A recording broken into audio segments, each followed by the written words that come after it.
ሰላም ጤና ይስጥልኝ ውድ የቻናላችን ቤተሰቦች፣ እንኳን ወደ ቤተሰብ ጤና የዩቲዩብ ቻናል በሰላም መጣችሁ። ዛሬ እንግዲህ ቆንጆ የሆነ ስለ እናትነት፣ ስለ ህፃናት፣ ስለ ቤተሰብ ወግ የምናወራበት ቻናላችን ነው እና ቤተሰቦቼ ሰብስክራይብ በማድረግ ቪዲዮንም ላይክ በማድረግ አብሮነታችሁን እያሳያችሁ ብዙ ነገሮችን እንለቅላችኋለን። ምክንያቱም እኔም እዚህ ውስጥ የጤና ባለሙያ ነኝና እና እናትም ነኝ እና ብዙ ነገሮችን አሳልፌያለሁ። ብዙ ስለ እናትነት እናወራለን፣ ስለ ጨቅላ ህፃናት እናወራለን። በእርግጠኝነት እንደሚያስፈልጋችሁ እርግጠኛ ነኝ። እስከ ቪዲዮ መጨረሻ ድረስ ደግሞ አብራችሁኝ ቆዩ። እንግዲህ ዛሬ ቤተሰቦቼ የምናወራው ነገር ስለ ሙያ ብቻ ሳይሆን አይዞሽ እኔም አሳልፌዋለሁ የምንባባልበት የእናትነት ወግም ጭምር ነው እና ቤተሰቦቼ እንግዲህ ዛሬ የምንጀምረው ገና ከመጀመሪያው ነው።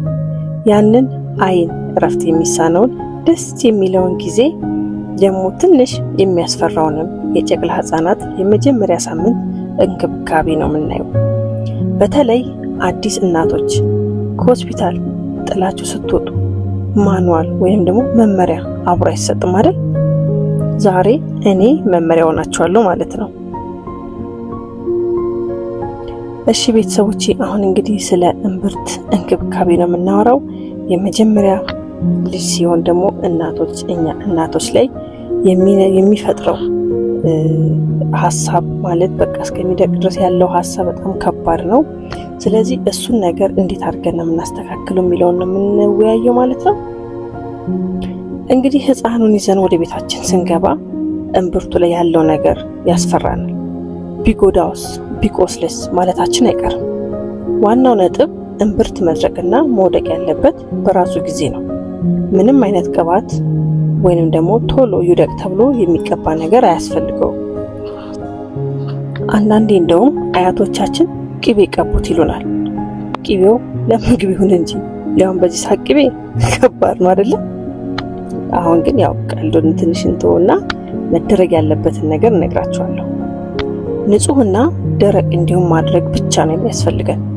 ዳይፐር ሲታሰር ደግሞ ከእምብርቱ በታች እጥፋቱን አየር እንዲያገኘው ማድረግ አለብን። ነገር ግን እምብርቱ አካባቢ መቅላት፣ ማበጥ ወይንም ደግሞ ሽፍታ ካለው ግን ወዲያውኑ ወደ ጤና ተቋም መሄድ ያስፈልገናል።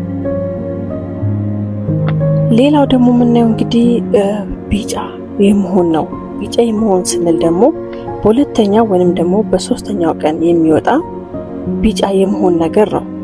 የህፃኑ አይን ነጭ ክፍል ወይንም ደግሞ ቆዳው ቢጫ ሲሆን ያስደነግጣል። ስለዚህ ይህንን ነገር ቀስ ብለን እነግራችኋለሁ።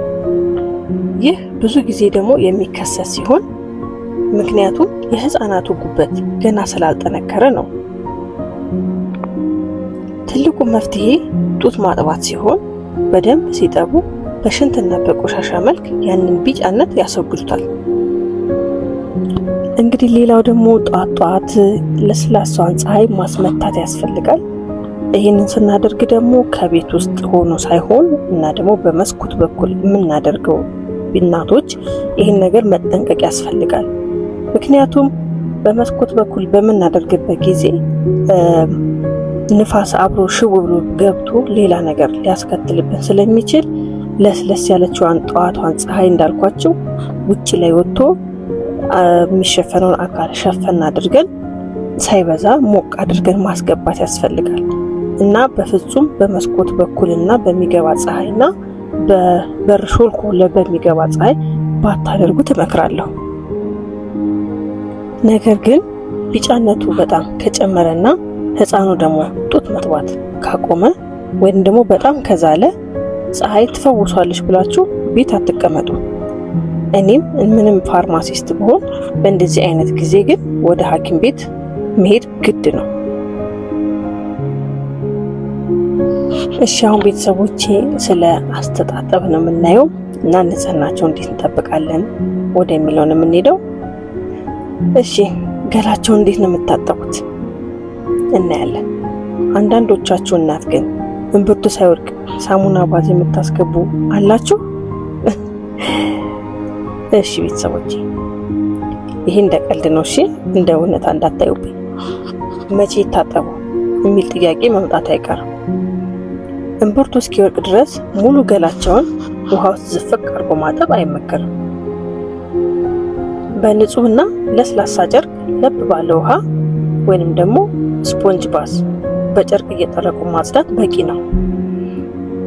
እሺ ውሃውንስ እንዴት ነው የምናውቀው?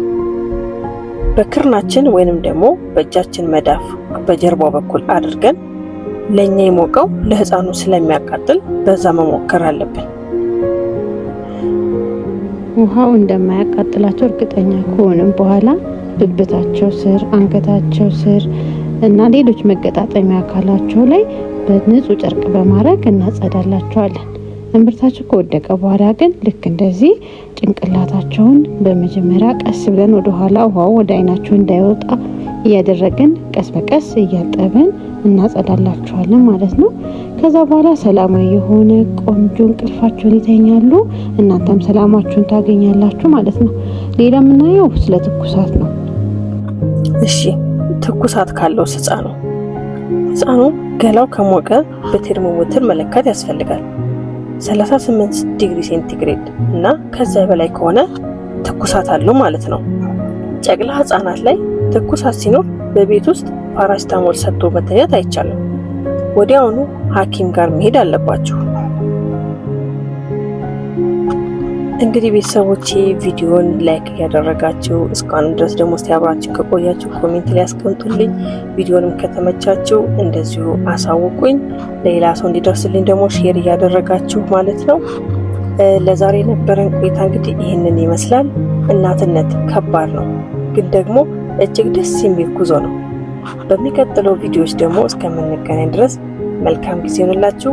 ቆንጆ ትምህርት እንዳገኛችሁበት ተስፋ አደርጋለሁ። መልካም ጊዜ